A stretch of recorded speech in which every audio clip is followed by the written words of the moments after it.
So here we are, guys, for episode number 7 of the F1 2006 career mode here on F1 Championship Edition. This is the Canadian Grand Prix.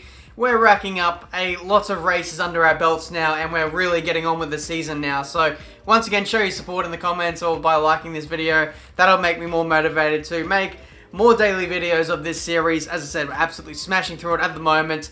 Check out the previous couple of episodes if you aren't up to speed with what's going on at the moment. But like I said, Canadian Grand Prix, we've recently been promoted to #1 team driver, and also we've been racking up some consistent points finishes in the last few Grand Prix. So for the aim for this one is to continue that and hopefully just cement ourselves inside the top 10 standings for this championship. So without further ado, it's time for the Canadian Grand Prix.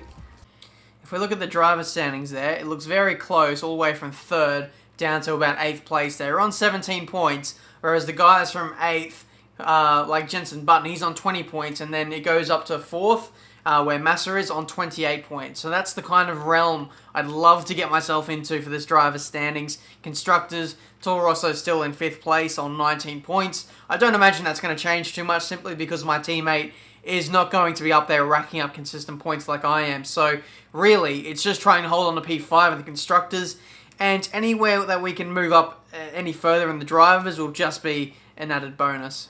We're here at the Gilles Villeneuve circuit in Montreal, Canada.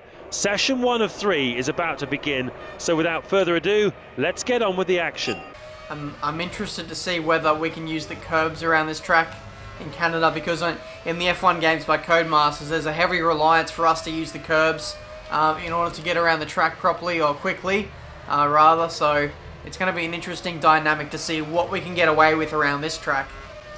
First lap in qualifying at Canada, 1:15.7, only a little bit faster than Scott's speed, so that lap time will surely not be good enough to get us through to Q2.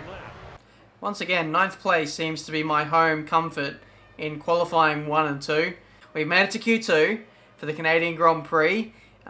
Pace is a little bit iffy at this stage. We'll continue with session 3 of qualifying in a few. Oh man, knocked out in Q2 then. Like I said in Q1, I wasn't that confident in the pace, and I think it showed a little bit there in that second part of qualifying. Couldn't make it through to Q3, but hopefully in the race we can be a little bit more competitive with a bit more fuel. We showed in the last race, in qualifying, the third part, we were a little bit faster with a bit more fuel on board. So who knows, we may be able to play a little bit of a cheeky strategy game and get ourselves in the mix of some points hopefully for this race. So it's going to be an interesting race to see whether we actually get points in this one, because this may be the first one where we genuinely may not have the pace. But I don't know, it could go either way, this one. I'm going to give it my all. It's time for the Canadian Grand Prix. Welcome to Marvellous Montreal, the home of the Canadian Grand Prix. Marvellous Montreal, that sounds like a Into the Barrier title for a video. Here we go, formation lap time. Just want to say, guys, before we get this race underway, I'll possibly be hosting a open lobby on F1 2015 on the PS4 later today or later tonight, when this video goes out live. I'm yet to properly play the PS4 on F1 2015 yet. I've never played it yet, so I want to give that a bit of a go today and hopefully race some of you guys in some open lobbies. So make sure you add me on PSN, Tiametmarduk, or follow me on Twitter as well to just stay up to date on when exactly I'm going to go live tonight. So just keep an eye out for that, and it should be good fun. PC players and Xbox One players as well, I'm going to give you guys some love, possibly next week or something like that. I wanna go back to racing with subscribers like I did in the old days. I want to do more online videos, so we'll see how that goes. Join me tonight on PS4 if you have it. The link to my Twitter will be in the description of this video if you want to follow me and know when exactly I'm going to go live with any open lobbies I do on racing games. All systems confirmed to go for the race. Have fun and good luck. Thank you, thank you. We're going to have lots of fun starting from 12th place on the grid. We've got to do a lot of overtaking to even get inside the points. So it's going to be a very strategic kind of race. It's going to be lots of battles. Hopefully, no mistakes. It's time for the Canadian Grand Prix here. Episode number 7 of this F1 2006 career mode. And it's lights out and away we go. Took an age for the lights to go out there. I almost missed the start a little bit there, but we're going to move forward possibly as we head into turn 1 now. 11th place, round the outside of one of the Toyotas. Possibly turns to the inside for the next right-hander. Next up, oh geez, bit of wheel-to-wheel contact there with, who was that, Heidfeld. We fly past Fisichella, who is streaks slower than Michael Schumacher. Fisichella is so much slower than Alonso. Like, Alonso is at the front every single race, whereas Fisichella always battling outside the top 10, or at the edge of the top 10 for some reason. So weird. Ben, stop talking. Get on with it.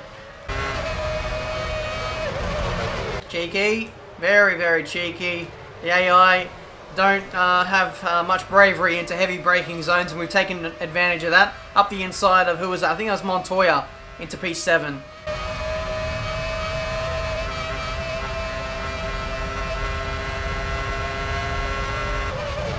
Oh, there's been contact. I've had to cut the corner to avoid. I'm not too sure who that was. I think it was Barrichello. It looked like a Honda. And now I'm getting penalised for avoiding a crash. Thank you very much, Studio Liverpool. I love your work.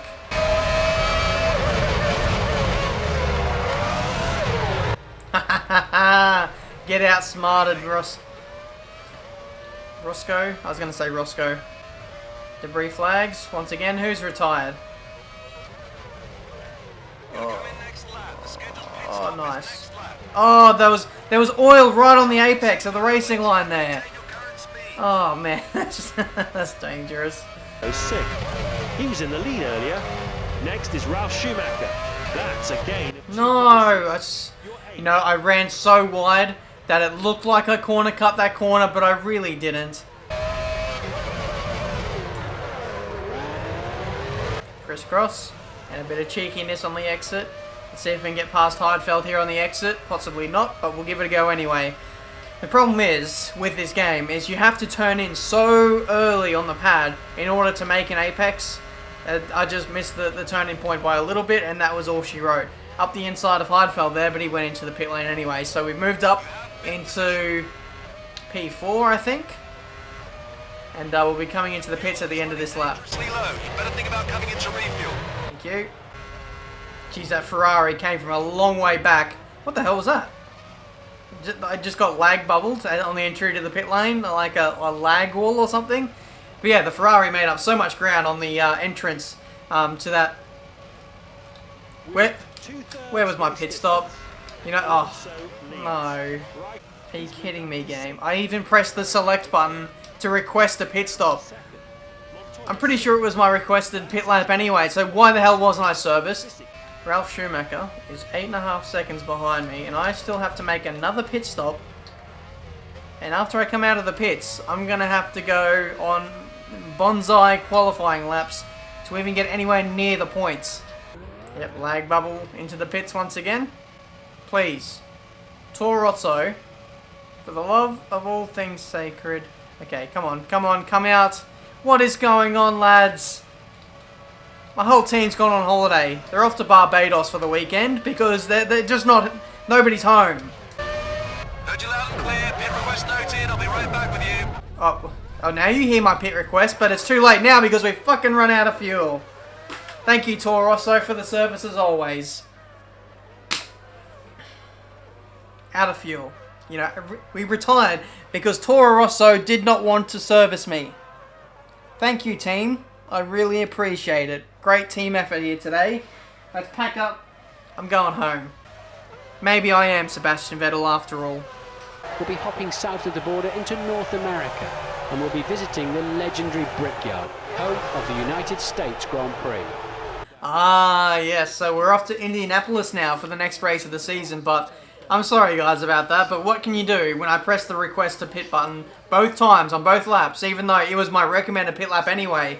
Maybe the fact that I pressed it on my pit lap undid it and cancelled it straight away. I don't know. But very unfortunate to go out in circumstances like that. If there's any kind of consolation, we weren't that far on the pace anyway, so we wouldn't have scored too many points. But a little bit disappointing to end the episode off on that front. So hopefully you guys have enjoyed this episode nonetheless. We're off to Indianapolis now for the next episode, and it's going to be a brand new track for me as well. So never ever been there in terms of an F1 race, so it should be very interesting to say the least. We're still in 9th place in the standings, and I don't imagine that changing all too much because there is a bit of a points gap to Yano Truly back in 10th place there. So leave a like on this episode if you enjoyed. Sorry we weren't able to finish this one, but hopefully for the next one it should be a much more entertaining episode. So thanks for watching. Subscribe to my channel if you're new. And until my next video, guys, I'll see you next time. Title this episode, Nobody's Home, as in response to the team being absolute pricks. Thank you. Tiametmarduk out.